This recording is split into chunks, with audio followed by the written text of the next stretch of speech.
1953 का समय था जब अमेरिका ने ब्रिटेन की एक सीक्रेट एजेंसी के साथ मिलकर ईरान में तख्ता पलट करवा डाला।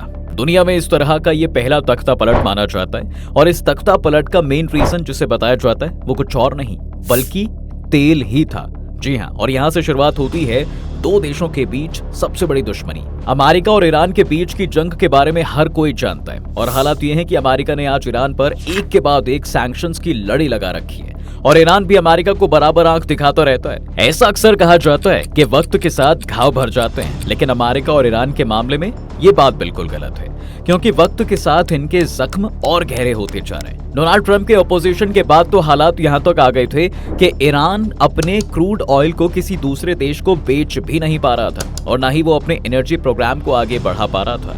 अमेरिका का प्रेसिडेंट कोई भी बने, लेकिन ईरान के लिए सबका स्टैंड सेम ही रहता है। सिंपल शब्दों में अगर आपसे कहें तो आज अमेरिका की वजह से ईरान बर्बाद होने के कगार पर आकर खड़ा हो गया।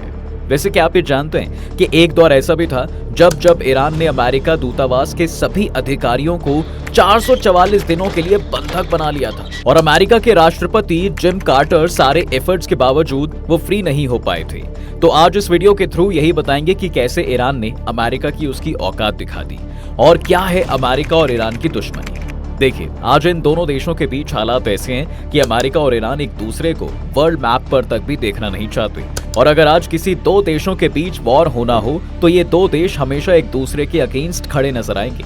अमेरिका जहां ईरान पर एक के बाद एक अलग तरह के सैंक्शंस लगाता जा रहा है, तो वहीं ईरान मिडिल ईस्ट में अमेरिकी टैंकर्स को अपने कंट्रोल में लेकर वहां से उसके वजूद को पूरी तरह से खत्म करने में लगा हुआ है। इन दोनों देशों के बीच रिलेशन तब और ज्यादा बिगड़े जब ईरान में इस्लामिक क्रांति आई और वहां के शाह ने 16 जनवरी 1979 को अपना देश ही छोड़ दिया और फिर सालों से फ्रांस में एक्साइल में जिंदगी काट रहे अयातुल्लाह खुमैनी अपने देश ईरान वापस लौटते हैं और वहां के सुप्रीम लीडर बनकर पावर को संभालते हैं। बताया जाता है कि जब खुमैनी इस्लामिक सत्ता को कायम करने के लिए आगे आए तो उनके सपोर्ट में 50 लाख लोग सड़क पर सपोर्ट में उतर आए थे।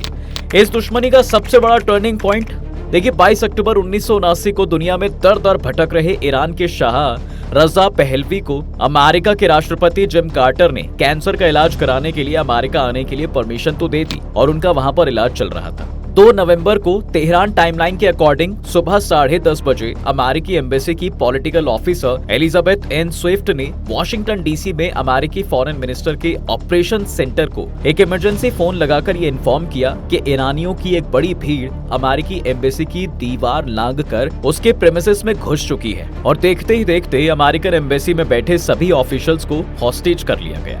इसलिए हमारे स्टाफ ने सभी सीक्रेट डॉक्यूमेंट्स को जलाना शुरू कर दिया है। दोपहर होते होते ईरानियों ने एम्बेसी के फर्स्ट फ्लोर में आग लगा दी थी ताकि सभी एम्प्लॉइज डरकर बाहर निकल आए। 12:20 पर एम्बेसी के स्टाफ को मेन गेट खोल देने के लिए मजबूर होना पड़ा। फोन से अमेरिकी विदेश मंत्रालय से कंटिन्यू कॉन्टैक्ट में रही स्विफ्ट के लास्ट वर्ड्स थे, वी आर गोइंग डाउन। थोड़ी देर बाद पूरी दुनिया ने अमेरिकी एम्बेसडर की आंख पर पट्टी और पीठ के पीछे हाथ बांधकर हजारों लोगों के सामने परेड करने का वो सीन देखा, जिसके बाद सब हैरान रह गए। ईरान पर अमेरिकी दबाव का कोई असर नहीं हुआ।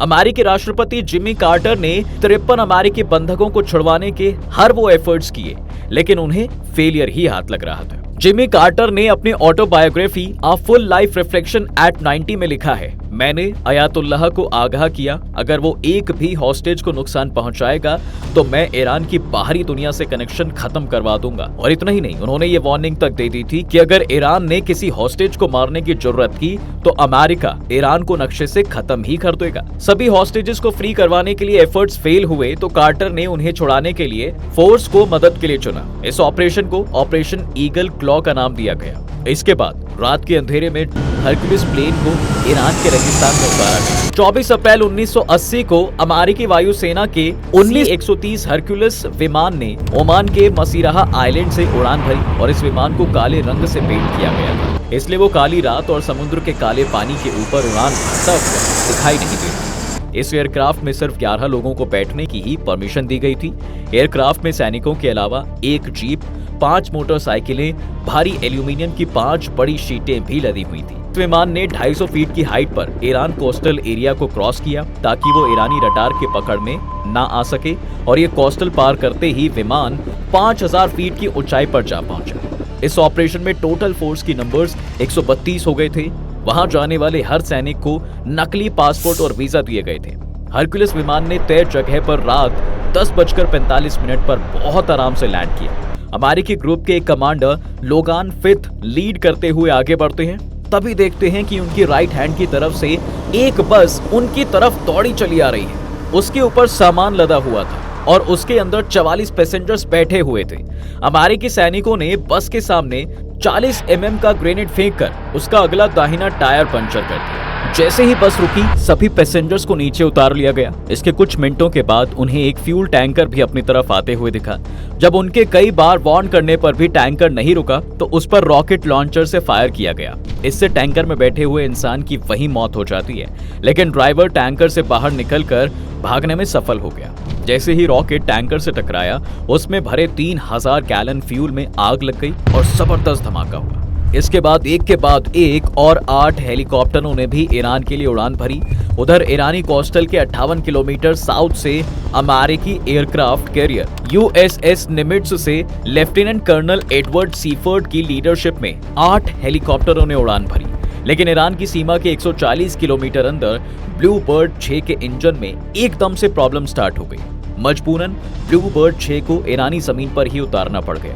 उसके पीछे पीछे ब्लू बर्ड 8 भी लैंड कराया गया, जिसके बाद सभी सैनिक ब्लू बर्ड 8 में सवार हुए और अपने एम की तरफ बढ़ने लगे। मार्क बाउडेन अपनी किताब गेस्ट ऑफ अयातुल्लाह में लिखते हैं, ईरान की सीमा के 200 किलोमीटर अंदर उड़ रहे 7 हेलीकॉप्टर्स ने अपने सामने व्हाइट पाउडर की एक दीवार देखी। इसे फारसी में हुबूब कहते हैं, लेकिन सीफर्ड बिना डरे अपने हेलीकॉप्टर को अंदर ले जाते हैं। थोड़ी देर में हेलीकॉप्टर के अंदर का टेम्परेचर बढ़कर 100 डिग्री तक पहुंच जाता है। लेकिन अभी मुश्किलें और बढ़ने वाली थी, क्योंकि करीब 50 मील आगे एक और बड़ा हुबूब उनका इंतजार कर रहा था। इस बार धूल पहले से कहीं ज्यादा घनी थी और करीब 100 किलोमीटर इलाके में फैली हुई थी। इसके बाद पायलट को भी दिखना बंद हो गया। उन्हें अपने साथ चल रहे हेलीकॉप्टर भी दिखना बंद हो गए। क्रैश से बचने के लिए हेलीकॉप्टर ने काफी ऊपर जाने की कोशिश की, लेकिन हुबूब ने उसका पीछा नहीं छोड़ा। इस एक्सीडेंट के जोखिम से बचने के लिए उन्होंने वहीं अपना हेलीकॉप्टर निमिट्ज की तरफ वापस मोड़ दिया, जहां से वो उड़कर आए थे। उन्हें इस बात का अंदाजा नहीं लग पाया कि अगर वो और 25 किलोमीटर आगे जाते तो उन्हें साफ आसमान मिल सकता था। कमांड सेंटर की कमी खली। देखिए, बाकी बचे हेलीकॉप्टर जब 8000 फीट की ऊंचाई पर गए तो धूल के बादलों से उनका पीछा छूटा और अचानक हेलीकॉप्टरों के अंदर टेम्परेचर बहुत ठंडा हो गया। नीचे C-130 विमानों से आए सैनिक हेलीकॉप्टरों के नीचे उतरने का इंतजार कर रहे थे। जैसे जैसे सुबह का समय नजदीक आ रहा था, उनके दिल की धड़कनें बढ़ रही थी। उनकी जान में जान तब आई जब 1 बजे से कुछ मिनट पहले उन्हें हेलीकॉप्टरों की आवाज सुनाई। अब इस वक्त तो ईरान के रेगिस्तान में अमेरिका के एम्बेसडर्स और ऑफिशियल्स को बचाने के लिए 6 हेलीकॉप्टरों सहित 10 प्लेन खड़े थे, लेकिन वहां पर ना तो कोई कमांड सेंटर था और सैनिकों को वर्दी ना पहने होने की वजह से ये पता भी नहीं चल पा रहा था कि इंचार्ज कौन है। तभी अचानक एक हेलीकॉप्टर ब्लू बर्ड 2 के पंखे ने घूमना ही बंद कर दिया। लेकिन इसके बाद ऑल ऑफ अ सडन एक और हेलीकॉप्टर खराब हो चुका था। अब सिर्फ 5 हेलीकॉप्टर बचे थे और ये पहले से डिसाइडेड था कि अगर हमारे पास 6 से कम हेलीकॉप्टर होते हैं तो मिशन को आगे नहीं प्रोसीड किया जाएगा। जब जनरल जेम्स वॉट ने वॉशिंगटन को ये बुरी खबर दी तो वहां बैठे जनरल जोन्स को अपने कानों पर विश्वास नहीं हुआ। लेकिन जब राष्ट्रपति जिम्मी कार्टर और उनके डिफेंस एक्सपर्ट ब्रेजेंस्की को इसका पता चलता है तो उन्होंने पूछा कि क्या 5 हेलीकॉप्टरों से ही इस मिशन को कंटिन्यू रखा जा सकता है। टीम इस बात पर नाराज थी कि जब 6 हेलीकॉप्टरों के बिना मिशन को अबॉर्ट करने के लिए फाइनल डिस्कशन हो चुका था, फिर अब इस चीज पर बात क्यों हो रही है। अगर हम 5 हेलीकॉप्टरों के साथ जाते हैं तो हमें 20 बंधकों को तेहरान में ही छोड़कर आना पड़ेगा। लेकिन फिर फाइनली जैसे तैसे करके विमान में बैठे 41 लोगों में से 38 को तो बचा लिया गया था और ये मिशन हॉस्टेजेस को बचाने में सक्सेसफुल तो हुआ, लेकिन अपने पीछे ये 8 सैनिकों के मरने का जख्म भी दे गया। और जिम्मी के लिए ये मिशन उनके प्रेसिडेंशियल रूल के समय एक बुरे सपने की तरह रहा। उधर मिशन के कंप्लीट होने से पहले राष्ट्रपति जिम्मी कार्टर के पास जब जनरल जोन्स का दोबारा से फोन आता है तो उनकी आवाज सुनते ही उनका चेहरा पूरा सफेद पड़ गया था। उन्होंने हताशा से अपनी आंखें बंद कर ली थी और इसके बाद उनका जो सवाल था उससे सब डिमोटिवेट हो गए थे, और वो ये था कि क्या कुछ लोगों की मौत भी हुई है। तो कार्टर के अगल बगल बैठे लोग समझ गए कि ऑपरेशन ईगल क्लॉ फेल रहा है। ये खबर मीडिया में आती, लेकिन उससे पहले ही विदेश मंत्री साइरस वॉस ने इस्तीफा दे दिया था और उन्होंने ये स्टेटमेंट जिमी कार्टर को कोट करते हुए कहा था कि mister president, I am very very sorry. इतना ही नहीं, 1 बजे रात को व्हाइट हाउस से इस फेलियर के बारे में एक स्टेटमेंट भी जारी करके ये कहा गया कि ये मिशन ईरान या उसके लोगों के अगेंस्ट नहीं था। हमारा देश उन सभी सैनिकों का हमेशा कर्जदार रहेगा जिन्होंने हमारे हॉस्टेजेस को छुड़ाने के लिए अपनी पूरी ताकत लगा दी। 27 अप्रैल को कार्टर और ब्रेजेंस्की इस मिशन में शामिल होने वाले सैनिकों से मिलने कैंप पेरी, वर्जीनिया जा पहुंचे और ये वो समय था जब कर्नल बेकविद ने कार्टर से माफी मांगी और कहा कि I am sorry, we let you down. और फिर इस हादसे के 5 दिन बाद इस अभियान में मारे गए 8 अमेरिकी सैनिकों के पार्थिव शरीर लेकर अंतरराष्ट्रीय रेड क्रॉस का विमान जिनेवा पहुंचा। आखिर में 444 दिन बंधक रहने के बाद 20 जनवरी 1981 को इन 52 बंदियों को ईरान ने रिहा कर दिया।